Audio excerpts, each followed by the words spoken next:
Então, gente, vamos dar seguimento aí em provas no processo de trabalho. Esse terceiro módulo aqui, nós vamos tratar brevemente sobre prova documental e prova pericial. Nós já falamos em prova em depoimento pessoal, já falamos em prova testemunhal, que é muito importante, foi até uma aula mais longa, porque realmente a prova testemunhal ela é a rainha das provas, lembrando que são resumos. O aprofundamento dessa temática, nós temos 20 videoaulas prontinha para quem quiser, para quem tiver interesse, quem vai advogar, quem está advogando, que quer fazer um aprofundamento nas provas de um processo de trabalho, está lá no nosso curso da BRM Curso Jurídico. Aqui nosso objetivo é esse mesmo, são resumos para deixar vocês bem antenados, buscar essas informações depois, buscar essas fontes e não comer mosca, porque prova no processo de trabalho, provas em geral, né, gente? Prova no processo civil, na verdade, o que a gente está falando aqui é provas. Nós estamos falando em processo civil com as modificações para o processo de trabalho, as adequações, melhor dizendo. Prova documental, então, são os meios de prova, né? Um dos meios de prova é a prova documental, que está prevista no artigo 777, 780, 787 e 830 da CLT. 396 até 441 do CPC. O CPC ele é muito rico nessa parte de provas, mas vamos lembrar que por força do artigo 769 da CLT, nós só vamos usar o Código de Processo Civil quando a CLT ela é omissa, ela é econômica. E nesse tema, provas e prova documental, a CLT é muito, muito, muito econômica, porque ela, na verdade, ela vai dizer o seguinte: os requerimentos e documentos apresentados, os atos e termos processuais, as petições ou as razões de recurso e quaisquer outros papéis, olha isso, referentes aos feitos, formarão os autos do processo. Então, autos, vamos lembrar, é o conjunto de provas, de documentos, de petições que formam os autos, os quais ficarão sob a responsabilidade, etc. e tal. E aqui tem uma coisa interessante: a reclamação escrita deverá ser formulada em 2 vias e desde logo acompanhada dos documentos que a fundar. Aqui entra uma questão do momento da apresentação da prova.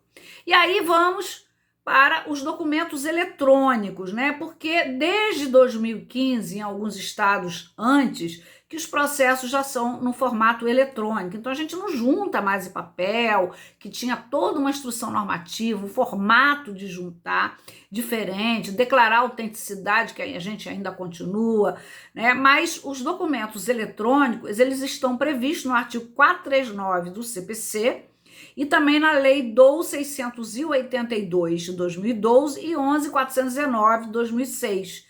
Né? Então, vai dizer que os documentos produzidos eletronicamente e juntados aos processos eletrônicos, com garantia da origem e do seu signatário, na forma estabelecida nesta lei, serão considerados originais. Antigamente, teve uma época que tinha que autenticar, era um gasto muito grande. Depois, passou a ser determinado que o próprio advogado ele declarasse a autenticidade, ele tinha ali para aquele processo uma fé pública, dizendo basta declarar que são originais. Bom, a grande questão está: qual é o momento da apresentação desse documento? Considerando que a audiência trabalhista ela é una, eu posso apresentar até o momento da audiência. A CLT fala que a inicial já tem que vir com os documentos. O CPC ele vai falar o seguinte: com a inicial os documentos e com a defesa. Lembrando que o Código de Processo Civil, a Justiça Estadual de um modo geral, Justiça Federal, tem um despacho saneador. Já a Justiça do Trabalho, ela vai levar para o momento da audiência, como eu digo assim, o grande teatro. Abriu a cortina, aquilo tudo acontece ali. Então, a grande celeuma na doutrina, na jurisprudência, é saber qual o momento no processo de trabalho que a gente vai poder, até quando apresentar essa defesa, documentos. Bom, em regra, eu jogo tudo com a inicial e jogo tudo com a defesa. Mas considerando que a defesa ela é em audiência, e que é em audiência que as provas são produzidas no geral e documentos são provas, né? Há uma tendência majoritária a qual eu me filio, e vários autores, inclusive o Mauro Schiavi, que os documentos podem ser juntados até o momento da audiência, desde que observe-se o contraditório e a ampla defesa, ou seja, que seja possibilitado a parte contrária examinar o documento, ter vista desse documento, impugnar ou não impugnar. Já no rito sumaríssimo, o artigo 852H, isso já é um pouco assim de desconfiança, porque os doutrinadores entendem que o rito sumaríssimo ele estabelece de forma muito hermética os procedimentos e o formato mesmo da produção da prova documental. Bom, aí no Código de Processo Civil vai dar um prazo, segundo o artigo 437, de 15 dias para que a parte se manifeste. Já no processo de trabalho, vamos lembrar que como a defesa, em tese, ela é em audiência, é naquele momento ali em que abre a cortina, em que tudo acontece, que também essa prova documental, esse documento que foi ali entregue, vai ser examinado pela parte contrária. Sempre tem que estabelecer o contraditório, sob pena de nulidade, né? Vamos lembrar também que há um dispositivo no Código de Processo Civil 396A400 que estabelece a exibição de documentos e coisas. Veja bem, às vezes o empregado ele não tem condições de ter acesso a um livro de ponto, de ter acesso a planos de cargo e salário, ele às vezes não tem acesso ao laudo técnico da empresa, e ele pode pedir que esse documento seja exibido nos termos do artigo 396 e 400, sob pena de se considerar verdadeiro aquilo que ele está dizendo. E o juiz pode determinar a exibição desse documento. Bom, gente, aí um pulinho do gato agora, né? Com a reforma trabalhista, a lei 13.467, que eu gosto de chamar de reforma, e assim, o receio do advogado, né, da parte entrar com uma ação e essa ação ser improcedente e ele ainda por cima ter que pagar custas e honorários, essa exibição de coisa e documento, ela pode anteceder a própria ação principal. Então, pode haver uma ação específica para exibição de documento. E a partir da exibição desse documento ou coisa, a parte tirar as suas conclusões, se realmente é isso, se não é, por exemplo, livro de ponto. Se ela vai pedir horas extras, ela não tem certeza se ela tem as horas extraordinárias dela efetivamente registradas, se está certo. Agora, o artigo 400, ele é muito interessante do CPC, e a gente, obviamente, que traz isso para o processo de trabalho, que a CLT é omissa. Ao decidir o pedido, o juiz admitirá como verdadeiros os fatos que, por meio daquele documento ou daquela coisa, a parte pretendia provar. Então, isso a gente utiliza bastante, às vezes atestado, exame admissional, exame demissional que a empresa tem, que o empregado não tem esse documento em mãos, né? Às vezes, por exemplo, esse LCTCAT, né, que esses laudos de perícias ambientais, quando o empregado vai pedir insalubridade, vai pedir periculosidade, às vezes a empresa tem esses documentos já feitos e pode pedir a exibição. A gente usa bastante. Bom, outro aspecto relacionado à prova documental, porque é disso, é esse meio de prova que nós estamos tratando aqui nesse momento, é sobre alguns documentos que a lei exige uma formalidade. Via de regra, no processo de trabalho, não tem muita formalidade, mas pode haver, por exemplo, a prova da propriedade, né? Se eu indico, enquanto exequente, um imóvel, peço a penhora daquele imóvel, a gente sabe que a escritura ela só tem valor quando ela tem o RGI. Inclusive tem um ditado que diz assim: só quem registra que é dono, só é dono quem registra. Então, há uma formalidade. Primeiro, que para se garantir a propriedade do imóvel, o documento por excelência de transferência de imóvel é a escritura por instrumento público. A própria legislação, ela estabelece isso, tanto que você não pode registrar. A lei de registro público diz o seguinte: só pode registrar quando se tratar de uma escritura pública. E a prova de que é proprietário é através do RGI, né? Mas, por outro lado, em contraponto, admite-se até anotações domésticas. E o que são anotações domésticas? Anotações domésticas, minha gente, que isso é muito utilizado no processo de trabalho, principalmente nas décadas anteriores, são aquelas anotações em folha de caderno, eu brinco assim, papel de bala, papel de cigarro, que quase não tem mais isso, né? Mas, por exemplo, às vezes uma comissão que ela é paga extra recibo e é anotada naquele caderno. Às vezes a empresa, ela tem um caderno grande desse, caderno escolar mesmo, e ela ali anota: João vendeu tanto hoje, José vendeu tanto, e ela vai ali fazendo aquelas anotações.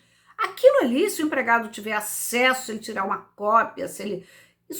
são consideradas anotações domésticas. São provas absolutas? Não, mas são bons indícios de prova. E nós sabemos que indícios é muito importante para formar esse convencimento aí do juiz, que é o destinatário da prova. Bom,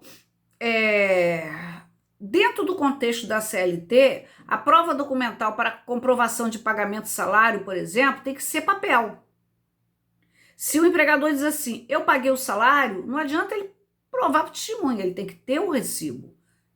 Inclusive, a gente tem outro ditado que fala assim: quem paga mal, paga duas vezes.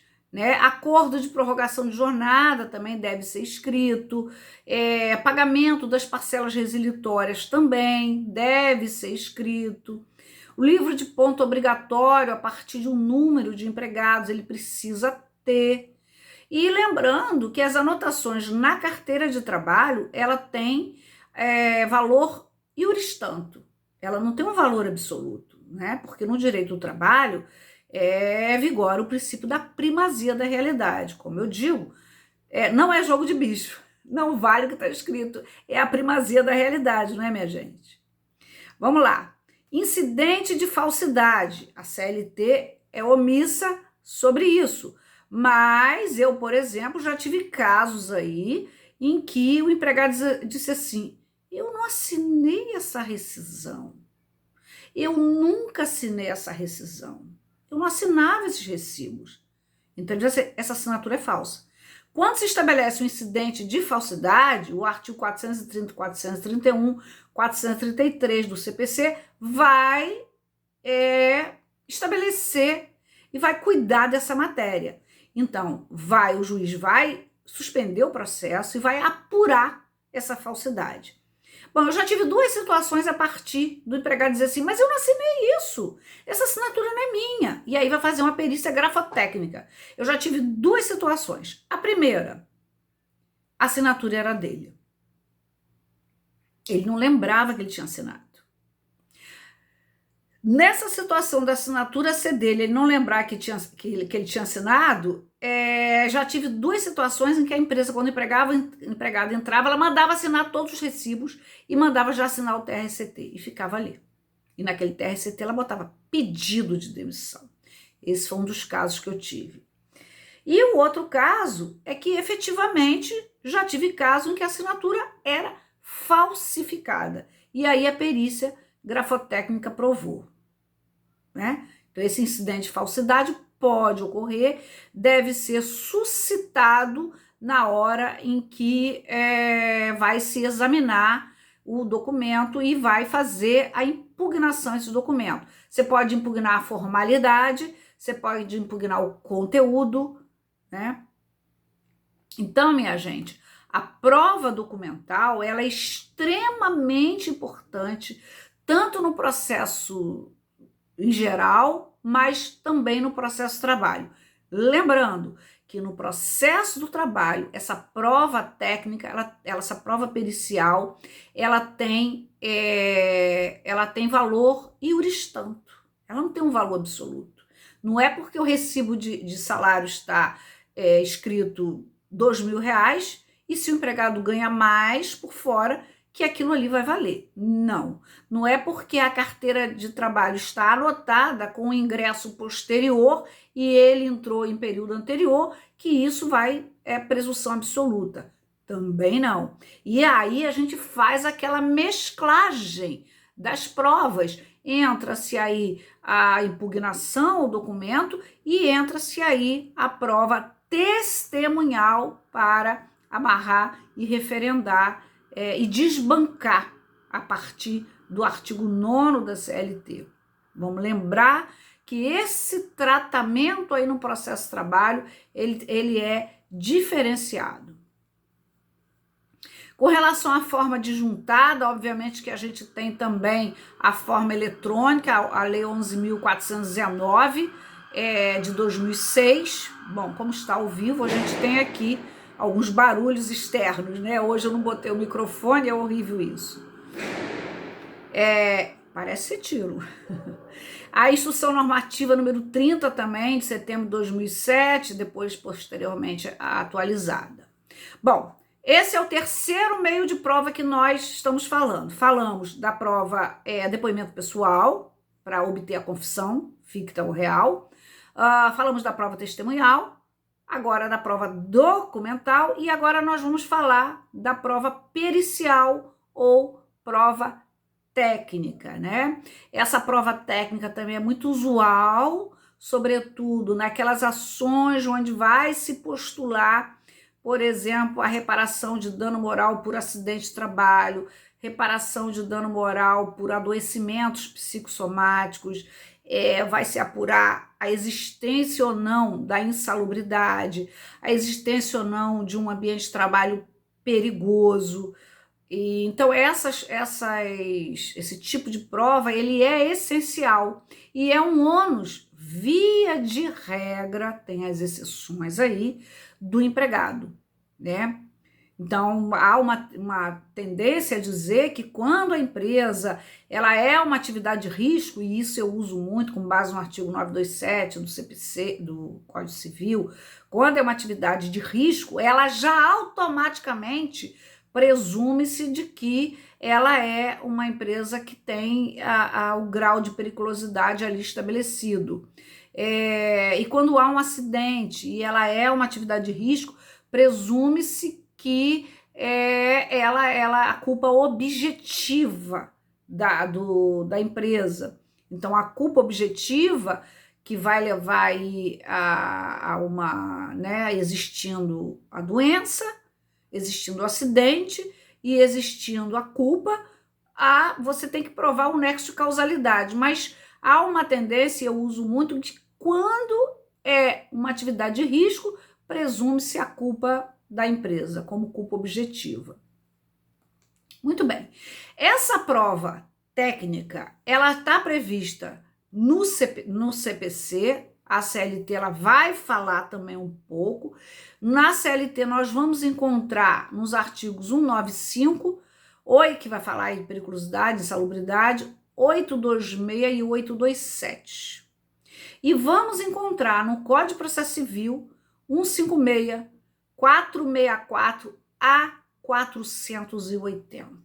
Então é lá que nós vamos buscar ali as responsabilidades do perito, o laudo técnico. Gente, é um dos pontos mais enjoados para gente na advocacia trabalhista, é conseguir às vezes provar que a doença daquele trabalhador, seja, principalmente doença emocional, depressão, síndrome do pânico, síndrome do burnout, as doenças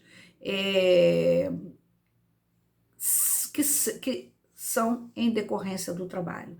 Porque o nexo de causalidade, ele tem que vir aí, via de regra, no geral, com essa prova técnica. E nem sempre a gente consegue provar. Por isso que quando nós vamos fazer essas ações mais complexas, e eu vou fazer um curso só de ação de acidente de trabalho, ação trabalhista de acidente de trabalho, como pedir, quais os tipos para o curso. Por quê? Porque é importante a gente já entrar com essa ação com a prova pré-constituída. E qual é a prova pré-constituída? A prova documental. Então é importante a gente já juntar todos os laudos que o empregado tem, do psiquiatra, do psicólogo, se for tipo, algumas doenças, do fisioterapeuta, do ortopedista, seja de que tipo de doença ele for, que ele tenha. Receituários eu junto, exames eu junto, laudo cirúrgico, afastamento, prontuários, eu peço para juntar cópia. Isso é a prova documental que vai ajudar, que vai subsidiar, inclusive, a própria prova pericial, porque o perito, às vezes, pensa bem, o empregado ele tem um transtorno obsessivo, um transtorno compulsivo, né? Ele tem uma depressão, ele tem aí uma síndrome de pânico, né? Convive com isso por questões. Eu tive um caso, por exemplo, de um trabalhador que trabalhava num carro forte, ele sofreu vários assaltos e tinha síndrome do pânico. Quando ele ia no escritório, coitado, como ele sofria. O processo dele ainda está correndo. Ele sofria, chegava lá molhado, às vezes desmarcava, demorava a ir. Ele tinha ele tinha pânico. Então, a gente juntar toda essa prova vai ajudar, porque a perícia, às vezes, ela é feita em meia hora. Às vezes é na vara, às vezes é no consultório do médico. Então, é muito importante a prova documental, também chamada da prova pré-constituída. Mas essa prova pericial, ela sempre vai ser necessária quando depender de conhecimentos técnicos. O juiz não tem como avaliar se o ambiente é insalubre, se o ambiente é perigoso, se aquela doença veio do trabalho, né? A doença física, a Ler-Dort veio do trabalho. Então, ela é importante para o deslinde da questão, muito importante mesmo. E aí o artigo 156 diz assim: o juiz será assistido por perito quando a prova do fato depender de conhecimento técnico ou científico, né? E esse perito, obviamente, ele é um perito indicado pelo juízo, neutro, em tese ele é neutro. As partes devem ter também o seu assistente técnico. Se é uma perícia médica, é bom o médico também daquela área para acompanhar, para entrar, para ajudar na formulação dos quesitos, que às vezes a gente faz, eu faço bastante, mas a gente faz porque a gente já tem assim alguma experiência, mas existem situações que a gente precisa dessa ajuda de um assistente técnico, às vezes até para entender o laudo. A prova, os tipos de prova pericial, que tipos de prova pericial? Exame, vistoria, avaliação, está previsto no artigo 464 do CPC. Pode ser pedido pela parte, mas o juiz também pode determinar de ofício, tá? O grande problema vai ser a gente saber quem paga essa perícia. Esse é o problema. Pela lei, pela CLT, pelo CPC, é a parte que perde, ou seja, a parte sucumbente, ela vai pagar. Na Justiça do Trabalho, nós temos um problema seríssimo, né? Que é os peritos, via de regra, eles querem receber essa perícia antes. Custa 3 mil, 4 mil, 5 mil, dependendo do valor. Então, às vezes, o perito aceita receber no final, mas ele pede um adiantamento. Às vezes ele precisa alugar maquinário, às vezes ele precisa se deslocar, né? Então, embora a parte possa requerer, o juiz pode até indeferir essa perícia, nos termos do artigo 464, porque ele pode entender que seja desnecessário. Mas ele também pode, conforme o artigo 481, determinar de ofício. Por exemplo, quando a lei determina uma insalubridade, uma periculosidade, se não tiver um documento prévio, um laudo, tem que fazer a perícia. Nos termos do artigo 827 da CLT, 148, 157 do CPC, o perito, gente, ele firma um compromisso. E nesse compromisso, ele não pode faltar com a verdade, ele tem que ser neutro. Ele está comprometido de fazer aquele exame, de fazer o laudo, de ser sério, né? Esse é uma outra questão. E ele pode também comparecer em audiência, nos termos do artigo 827, e tanto o juiz quanto os advogados questionar o perito sobre aquele laudo. Eu tenho uma contra a Petrobras, eu tenho vários casos. É que como nós estamos assim na série Resumos, a gente não tem como contar causa, mas eu tenho um caso contra a Petrobras, um processo complicadíssimo, uma perícia ambiental. O perito já foi, já voltou, já desmarcou a diligência, ele marca em véspera de feriado, eu contesto, ele cobrou um valor para alugar maquinário, depois ele não alugou. Gente, tem sido uma briga de braço esse processo. Bom, claro que tem a questão do falso testemunho ou da falsa perícia, no artigo 342 do CPC, fazer afirmação falsa, isso também é perigoso. O perito tem o dever de ofício de cumprir o prazo que lhe é designado, empregando toda a diligência.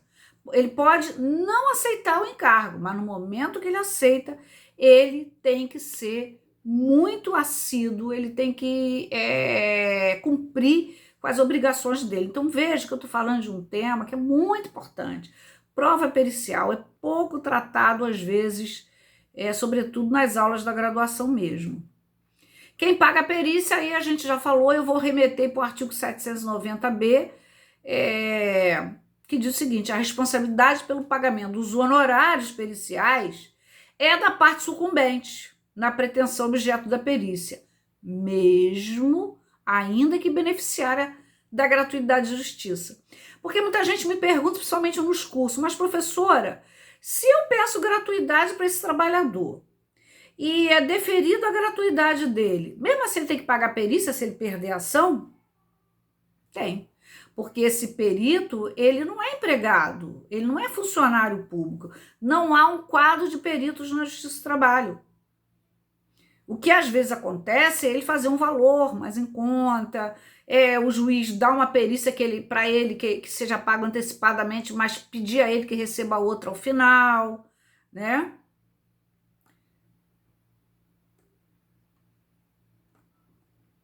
Bom, sobre o assistente técnico, é importante falar que é o artigo 827 e 466 do CPC, tem uma súmula 341 do Tribunal Superior do Trabalho, lembrando que o assistente técnico, tanto do réu quanto do autor, problema das partes. Eles é que são responsáveis por pagar esse assistente técnico, tá? Existe uma prova chamada uma prova técnica simplificada. O que é isso? Com base no artigo 864, parágrafo 2º, a inquirição de especialista. Não chega a ser uma prova pericial, mas é o juiz chamar, por exemplo, um técnico em TI, tecnologia da informação, e fazer perguntas a ele para se aparelhar por uma determinada situação, se é possível, por exemplo, saber o horário de entrada, saber o horário de saída, fazer esse conhecimento aí para subsidiar ele na hora de dar uma sentença. Normalmente sobre um ponto controvertido da ação. E aí isso não é bem uma prova, mas é que a gente chama assim de prova técnica simplificada. Onde que está isso? 464, parágrafo 2º A ao 4º do CPC. Claro que a prova técnica, essa prova pericial, ela deve ser feita antes da prova testemunhal. Mas, minha gente, eu mesmo antes do Código de Processo Civil novo, com a distribuição dinâmica do ônus da prova, eu já pedi ao juiz que invertesse e ouvisse as testemunhas, porque às vezes a testemunha ia informar se o ambiente era assediador, se o ambiente era hostil, se era um ambiente de trabalho, como é que eram os equipamentos, se tinham condições de ergonômicas. E a prova testemunhal, ela já saía na frente aí dizendo para o perito, ó, a gente já tem uma prova produzida aí. As testemunhas já afirmaram isso, isso e isso. Raramente eu conseguia, mas depois da dinâmica da distribuição do ônus da prova, isso ficou um pouquinho mais fácil da gente conseguir.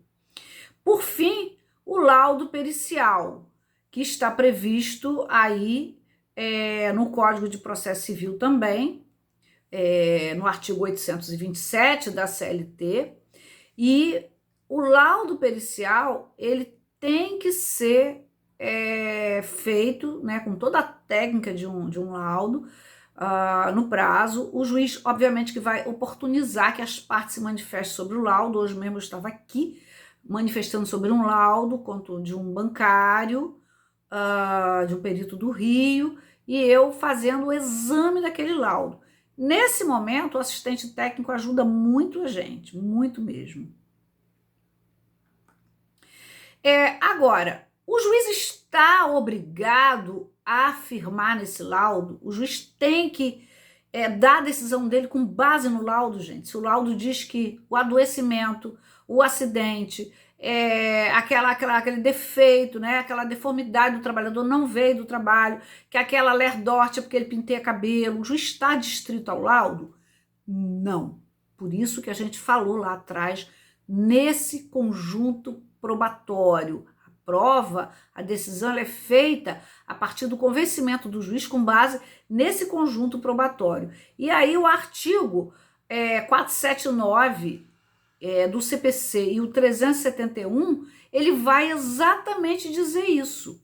O juiz apreciará a prova constante dos autos, independentemente do sujeito que a tiver promovido, e indicará na decisão as razões da formação do seu convencimento, né? E a prova pericial, ele vai apresentar, ele vai deixar de considerar as conclusões do laudo, levando em conta vários outros métodos e meios de prova. Então, eu acho, gente, que isso em resumo, é o que a gente poderia dizer sobre a prova pericial. E ainda só finalizando esse bloco aqui de prova documental e prova pericial, a gente devia falar também sobre a prova emprestada. Quando existe uma prova num processo, a gente pode coletar aquele documento, aquele depoimento, aquela prova pericial de, por exemplo, de um ambiente, se ele é insalubre, se aquele ambiente é um ambiente adoecedor e o outro trabalhador trabalhou no mesmo local, nas mesmas condições, a gente pode trazer aquela prova, tirar uma cópia daquela prova, né, e traditar para o processo como prova emprestada, e o juiz pode se valer dessa prova como prova emprestada. Isso aí está previsto, obviamente, no artigo 372 do CPC, que diz que o juiz poderá admitir a utilização de prova produzida em outro processo, atribuindo o valor que considerar adequado. Veja que o juiz aí tem plena liberdade aí no quesito da produção da prova. Bom, gente, eu acho que é isso. Só lembrando que a prova pode ser produzida antes, né? Que a prova produzida antecipadamente, artigo 381, e a prova poderá ser produzida em audiência, que é o que ocorre no processo trabalhista, ok? Então, finalizamos esse bloco aí, e para quem quiser se aprofundar nesse tema, nós temos 20 videoaulas aí no www.brm Curso Jurídico.